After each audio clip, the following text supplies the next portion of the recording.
हाँ तो भाई बच्चों लिख के ले लो।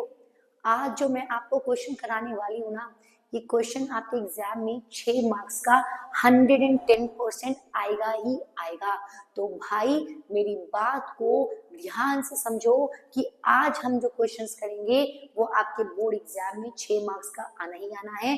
तो आज की क्लास बिल्कुल भी मिस मत करना, वरना आप अपना एक भारी भरकम नुकसान करवा लोगे। तो भाई कैसे हैं आप सब? मैं कृतिका चौधरी और मैं आई हूँ आपकी 12th की जर्नी को आसान बनाने के लिए। तो आज इस लेक्चर में हम करेंगे हमारे एडमिशन के 6 मार्क्स वाले क्वेश्चन। हाँ भाई दोस्तों, 6 मार्क्स वाले क्वेश्चन जो आपके पेपर में आएगा ही आएगा, एकदम पक्की बात। तो चलिए स्टार्ट करते हैं हमारा पहला क्वेश्चन। देखिए, A and B were partners sharing profit and losses in the ratio of 2:1. A और B दो पार्टनर हैं और इनका रेशियो है 2:1. C is admitted into the firm for 1/4 the share. He will bring 30,000 as his capital and the balance sheet of A and B as follows. तो भाई देखो बच्चों, जब भी आप लोग 6 मार्क्स वाले क्वेश्चन करते हैं ना, तो बच्चे बहुत बड़ी गलतियां करते हैं। तो कुछ ऐसी कॉमन गलतियां करते हैं जो ऑलमोस्ट हर बच्चा करता है, वो गलती आपको नहीं करनी है। गलती नंबर 1, ठीक है, पूरा क्वेश्चन एक साथ पढ़ लिया और फिर बौखला गए कि क्वेश्चन क्या बोल रहा है। तो ऐसी गलती आप लोगों को नहीं करनी है। गलती नंबर 2, सीधा बैलेंस शीट करने लग गए। नहीं भाई, पहले हम बैलेंस शीट की ऊपर की इंफॉर्मेशन करेंगे, फिर हम बैलेंस शीट की नीचे की इंफॉर्मेशन करेंगे, उसके बाद हमें बैलेंस शीट पे जाना है। तो पहले इंफॉर्मेशन करेंगे, उसके बाद हम बैलेंस शीट को देखेंगे। और आपको ध्यान रखना है कि एक इंफॉर्मेशन कम से कम 2 जगह तो जाएगी ही जाएगी, अगर आप रिवैल्यूएशन, पीसीए और बैलेंस शीट बना रहे हैं तो। ठीक है, तीसरी चीज जो आपको ध्यान रखनी है वो क्या है कि कुछ गधे बच्चे, है ना, मैं क्या बोल रही, आप गधे नहीं हो, लेकिन भाई कुछ गधे पंथी वाले बच्चे क्या करते हैं, पहले रिवॉल्यूशन बनाएंगे, फिर पीसीए बनाएंगे, फिर बैलेंस शीट बनाएंगे। अरे भैया, पहले रिवॉल्यूशन बना रहे हैं, फिर पीसीए बना रहे हैं, फिर बैलेंस शीट बना रहे हैं।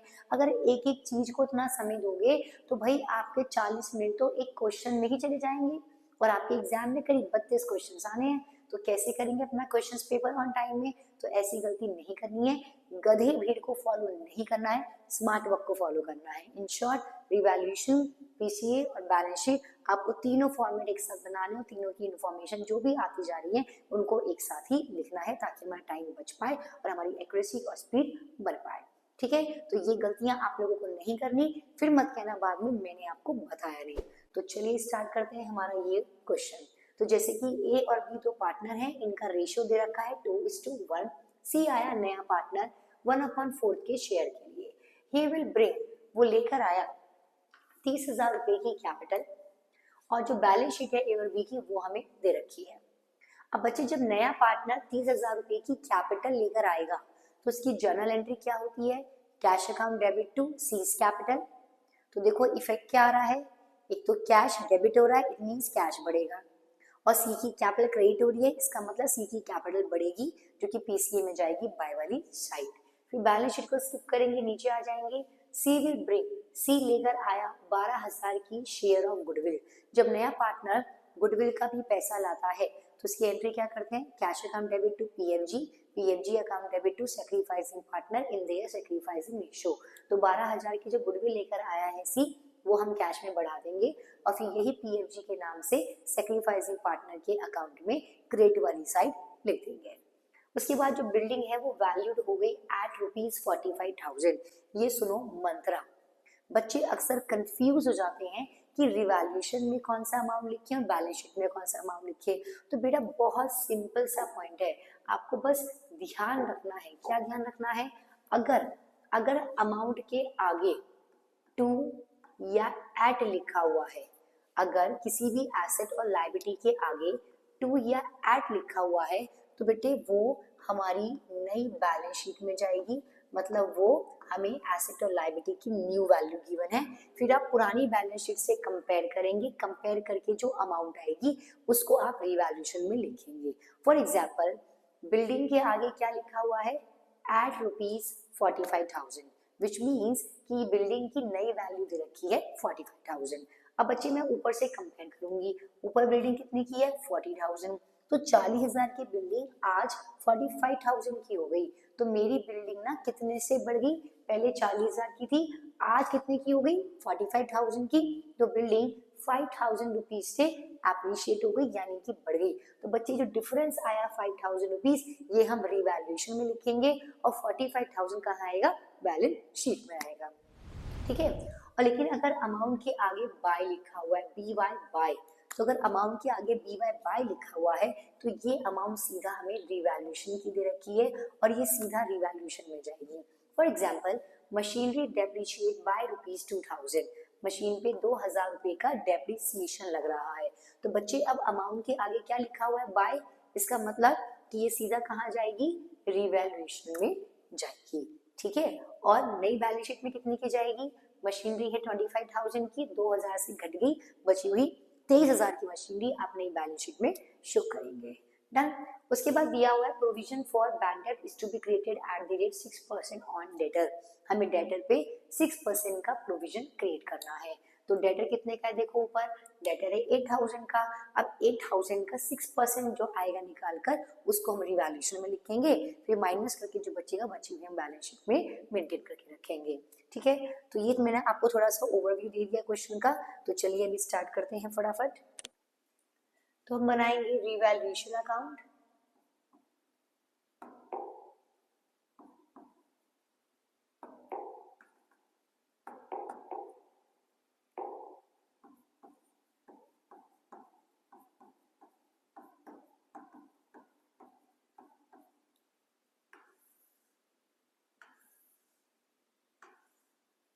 फिर हम बनाएंगे पार्टनर्स कैपिटल अकाउंट।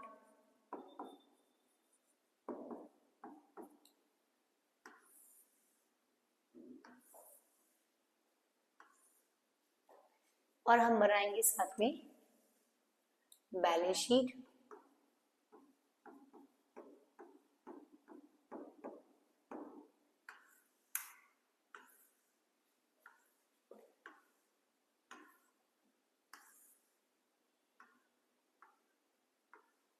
और इसके नीचे working note, liabilities rupees, asset rupees, particulars rupees, particulars rupees. ठीक है भाई। देन क्वेश्चन में हम देखेंगे कितने पार्टनर्स हैं। तो भाई क्वेश्चन में 3 पार्टनर है, ए बी और नया पार्टनर सी आ रहा है। तो उसके हिसाब से पार्टनर्स कैपिटल अकाउंट में कॉलम बनाएंगे। तो पर्टिकुलर्स ए बी और ये सी, ऐसे यहाँ पर पर्टिकुलर्स ए बी और ये सी। ठीक है भाई। तो ये बन गया हमारा फॉर्मेट। तो स्टार्ट करेंगे इन्फॉर्मेशन से। सबसे पहले ए और बी तो पार्टनर हैं, इनका ओल्ड रेशो दे रखा है 2:1। सी नया पार्टनर आ रहा है 1/4 के रेशो के लिए।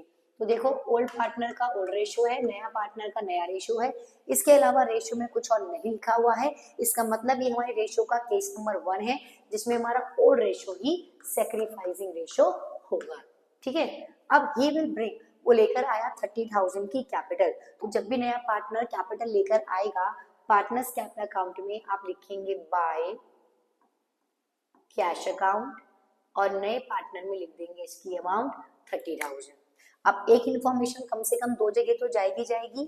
तो पार्टनर्स कैपिटल अकाउंट में बाय कैश किया और बैलेंस शीट में हम जब लिखेंगे कैश तो उस कैश में 30,000 क्या कर देंगे, प्लस कर देंगे। ठीक है। उसके बाद क्वेश्चन ने कहा सी विल ब्रिंग, सी लेकर आया 12,000 की as his share of goodwill, उसके हिस्से का गुडविल कितना है 12,000। नया पार्टनर गुडविल लेकर आएगा तो क्या करेंगे, सबसे पहले हम बैलेंस शीट में कैश में बढ़ाएंगे और पार्टनर्स कैपिटल अकाउंट में लिखेंगे बाय प्रीमियम फॉर गुडविल। और ये 12,000 की जो गुडविल है वो सैक्रिफाइसिंग पार्टनर की सैक्रिफाइसिंग रेशियो में डिस्ट्रीब्यूट हो जाएगी, जो कि 2:1 है, यानी 2/3 और 1/3 में इसे हम क्या कर देंगे, डिस्ट्रीब्यूट कर देंगे। तो भाई कितना हो जाएगा, ये आ जाएगा 8,000 और ये आ जाएगा 4,000 और लिख देंगे ए और बी में, मतलब सेक्रीफाइसिंग पार्टनर में 8000 और 4000। बात समझ में आई? ठीक है, ये कॉमन है बहुत, ये आपको 99% क्वेश्चन में मिलेगी। जब भी नया पार्टनर कैपिटल लेकर आ रहा है बेटा बाय कैश, और आप कैश में बढ़ा दीजिए, नया पार्टनर गुडविल आ रहा है कैश में, तो आप कैश बढ़ा दीजिए और बाय प्रीमियम फॉर गुडविल, इस गुडविल को जो सी के हिस्से का गुडविल है वो ए और बी मतलब सेक्रीफाइसिंग पार्टनर के सेक्रीफाइसिंग रेशियो में बांट के हम लिख देंगे बाय प्रीमियम फॉर गुडविल के नाम से। डन। उसके बाद क्वेश्चन ने कहा जो बिल्डिंग है एट रुपीज कितने की होगी 45,000, अभी मैंने बताया था अमाउंट के आगे एट या टू लिखा हुआ हो इसका मतलब कि वो नई बैलेंस शीट में जाएगा, मतलब वो न्यू वैल्यू दे रखी है, तो ये हम लिखेंगे एसेट साइड बिल्डिंग जो कि कितने की है 45,000 की। अब पुरानी बिल्डिंग कितने रुपए की है? पुरानी बिल्डिंग 40,000 की है जो आज 45,000 की हो गई, यानी मेरी बिल्डिंग 5,000 रुपए से क्या हो गई है, बढ़ गई है। अब बच्चे बिल्डिंग एसेट है, बिल्डिंग क्या है, एसेट है, तो भाई जब बिल्डिंग एसेट है हमारा और हमारा एसेट अगर बढ़ेगा तो वो रीवैल्यूएशन में कहाँ जाएगा, तो वो रीवैल्यूएशन में वाई वाली साइड जाएगा, है ना। ये तो होता है रीवैल्यूएशन का फॉर्मेट, भी एसेट बढ़ता है लायबिलिटी घटती है तो क्रेडिट, और एसेट घटेगा और लायबिलिटी बढ़ेगी तो डेबिट। तो यहाँ लिखेंगे बाय बिल्डिंग एसेट है और ये 5,000 रुपये से बढ़ गई तो ये आगे रीवैल्यूएशन में क्रेडिट वाली साइड। उसके बाद हमें क्वेश्चन में मशीनरी जो डेप्रीशिएट हो रही है यानी घट रही है बाय ₹2,000।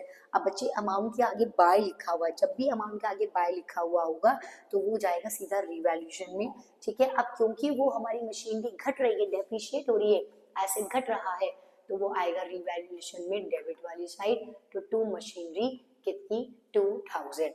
अब आप देखिए ऊपर कितने की मशीनरी है, तो भाई ऊपर है 25,000 की, 2,000 से घट गई तो कितने की बची मशीनरी हमारी 23,000 की, तो ये हम बची मशीनरी अपनी न्यू बैलेंस शीट में लिख देंगे 23,000। उसके बाद क्वेश्चन ने कहा कि हमें डेटर पे प्रोविजन बनाना है, बैड डेट का प्रोविजन बनाना है कितना परसेंट, 6% ऑन डेटर। तो बच्चे ऊपर डेटर कितने हैं 8,000, अब हम बनाएंगे 8,000 का 6%, कितना आ जाएगा 480। तो अब ये 480 का प्रोविजन आया है। देखो जब हम डेटर पे लगाएंगे प्रोविजन, डेटर पे क्या लगाएंगे प्रोविजन, इससे हमारा डेटर घटता है, तो डेटर एसेट है घटेगा तो डेबिट वाली साइड जाएगा रिवैल्यूएशन में। या तो आप इस लॉजिक से समझ लो अच्छे, या फिर प्रोविजन अपने आप में एक लायबिलिटी होती है और प्रोविजन बढ़ रहा है, मींस लायबिलिटी बढ़ रही है, तो वो भी रिवैल्यूएशन में डेबिट वाली साइड ही रिकॉर्ड किया जाएगा। तो यहाँ पे हम लिख देंगे टू प्रोविजन फॉर डाउटफुल डेब्ट, ये आ गया 480। और अब इस प्रोविजन को डेटर में से माइनस करके दिखाना जरूरी होता है, अगर आपने नहीं दिखाया बच्चे तो मार्क्स कट जाएंगे।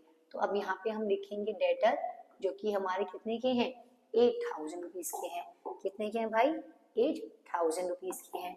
तो डेटर कितने के हमारे 8,000 रुपीज के, तो हम यहाँ पे लिखेंगे ठीक है डेटर 8,000 रुपीज और इसमें से माइनस करेंगे प्रोविजन फॉर डाउटफुल डेट 480।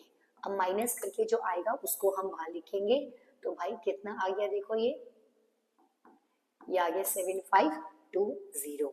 उसके बाद क्वेश्चन ने क्या बोला, ठीक है इन्फॉर्मेशन खत्म हो गई। अब जैसी इन्फॉर्मेशन खत्म हो गई ना, अब आप बैलेंस शीट में आ जाओ फटाफट लायबिलिटी साइड, ठीक है। तो क्या लिखा है देखो क्रेडिटर, क्या क्रेडिटर पार्टनर्स के बीच में बढ़ता है, नहीं ना, तो इसको न्यू बैलेंस शीट में एज इट इज लिख दो। कितने का क्रेडिटर है 8,000 का, तो ये आ जाएगा लायबिलिटी में क्रेडिटर 8,000, ठीक है। उसके बाद क्या दे रखा है क्वेश्चन में बिल्स पेबल, क्या बिल्स पेबल पार्टनर्स के बीच में बढ़ता है, बिल्कुल भी नहीं, ये नॉर्मल लायबिलिटी होती है। तो बिल्स पेबल में भी कुछ नहीं हुआ, तो ये भी बैलेंस शीट में एज इट इज आ जाएगा बिल्स पेबल 4,000। उसके बाद क्वेश्चन में दे रखा है जनरल रिजर्व, याद कीजिए सारे रिजर्व्स सारे fund except provident fund old partner के ओल्ड रेशियो में डिस्ट्रीब्यूट हो जाते हैं, जिसकी जर्नल एंट्री होती है journal reserve account debit to old partner in their old ratio. तो बच्चे ये जो जर्नल रिजर्व है इसको भी कितना रिजर्व है ये 6,000 का, इसको भी हम ओल्ड पार्टनर के ओल्ड रेशियो में डिस्ट्रीब्यूट कर देंगे। तो यहाँ पे लिखेंगे बाय जर्नल रिजर्व, तो 6,000 का रिजर्व बांट देंगे ए और बी के 2:1 यानी कि ओल्ड रेशियो में, तो ये आ जाएगा 4,000 और 2,000। से ध्यान रहे ओल्ड पार्टनर में न्यू पार्टनर में नहीं, ठीक है। उसके बाद क्वेश्चन ने हमें कहा कि भाई ए कैपिटल बी कैपिटल दे रखी है, तो बच्चे अब बैलेंस शीट में जो कैपिटल दे रखी होती है वो जाएगी हमारी पार्टनर्स कैपिटल अकाउंट में, ठीक है, बाय बैलेंस बीडी के नाम से। ये इनकी ओपनिंग कैपिटल है, इसको हम कैपिटल में लिखेंगे बाय बैलेंस बीडी।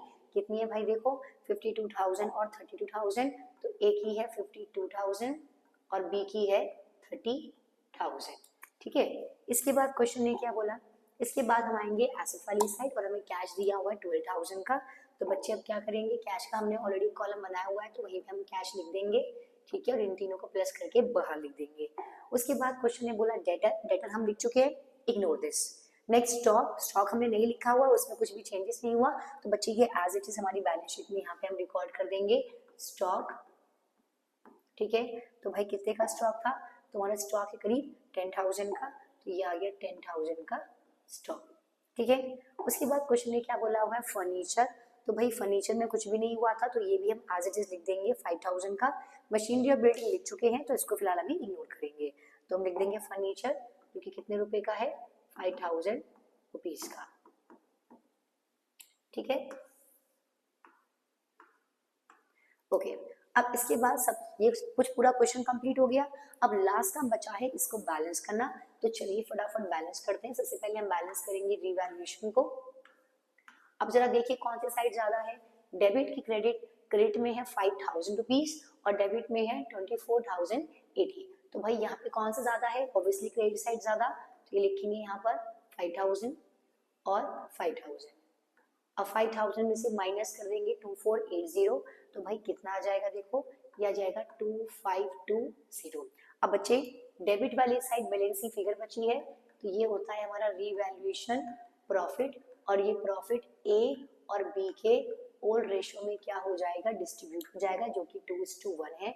तो भाई देखो कितना आएगा, ये आ जाएगा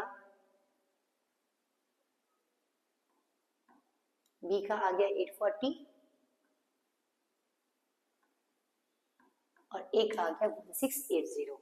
अब इसको हम लिख देंगे पीसी अकाउंट में बाय रिवैल्यूएशन प्रॉफिट 1680 और 840। अब बच्चे ये लिखने के बाद हम पीसी को ही बैलेंस करेंगे।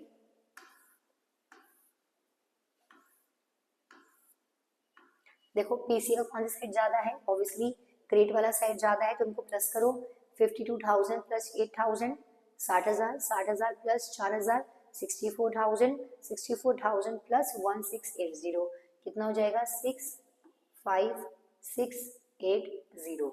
अब इसको भी यहाँ लिख देंगे 65,680। अब देखो डेबिट वाली साइड तो कुछ है ही नहीं, अगर कुछ होता तो माइनस कर देते, कुछ नहीं है तो ये हम पे एज इट लिख देंगे 65,680।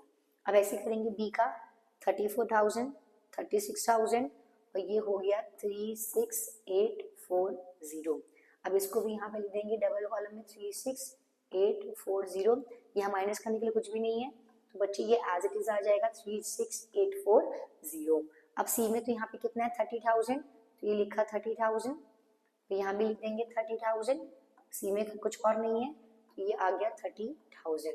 अब ये जो हमारी अमाउंट बची है इसको हम नाम देते हैं to balance C D, to balance carry down. अब बच्चे जो बैलेंस कैरी डाउन है ना, ये हमारी क्लोजिंग कैपिटल है और ये क्लोजिंग कैपिटल बैलेंस शीट में जाएगी कैपिटल के नाम से ए बी और सी कैपिटल। इसको हम लिख देंगे बाहर 65,680 36,840 और ये सी की 30,000। अब इसके बाद लायबिलिटीज का टोटल करके आप यहाँ लिखेंगे, इनका टोटल करके आप यहाँ लिखेंगे। अगर आपकी liability is equal to asset हो गया तो भैया हमारा क्वेश्चन बिल्कुल सही है, अगर नहीं हुआ तो आपने कुछ गड़बड़ की है और आपके 6 मार्क्स में से हो सकता है कुछ मार्क्स कट जाए, ठीक है। तो ये था हमारा एक बेसिक सा क्वेश्चन एडमिशन फॉर पार्टनर का, जो कि पेपर में 6 मार्क्स का जनरली आता है। अच्छा एक बदलाव और आया है, करीब 3 से 4 साल पहले हमारे जो क्वेश्चंस आते थे वो 8-8 मार्क्स के आते थे, जिसमें रिवैल्यूएशन, पीसी और बैलेंस शीट तीनों चीजें बनाने के लिए पेपर में आती थी। लेकिन पिछले 3 या 4 साल से पैटर्न थोड़ा चेंज हो गया है। अब जो मैक्सिमम क्वेश्चन आता है अकाउंटेंसी में वो 6 मार्क्स का आता है, जिसमें जर्नली ये तीनों चीजें बनाने के लिए एग्जाम में नहीं आती हैं, सिर्फ 2 चीज आती हैं, रिवैल्यूएशन और पीसीए। 99% रिवैल्यूएशन ऑफ पीसी आएगा। लेकिन क्योंकि अभी तक सीबीएसई ने इसके बारे में कुछ भी नहीं बोला है, तो फिलहाल अभी जो आप प्रैक्टिस करेंगे बच्चे, वो तीनों की एक साथ ही करेंगे। ठीक है, चलिए। हाँ तो भाई ये तो था हमारे एडमिशन का एक बेसिक सा क्वेश्चन। चिंता मत कीजिए, अभी हम पार्टनरशिप के और भी कई सारे क्वेश्चन 6-6 मार्क्स वाली प्रैक्टिस करेंगे। जब तक के लिए स्टे ट्यून, ठीक है, और खुश रहिए। बाय बाय, मिलते हैं अगले लेक्चर में। और हाँ भाई, अगर आपको ये लेक्चर अच्छा लगा हो, आपको एक क्वेश्चन समझ में आया हो, तो इस लेक्चर को कम से कम अपने 3 दोस्तों को जरूर शेयर कीजिए और लाइक और सब्सक्राइब करना बिल्कुल मत भूलना। Bye bye.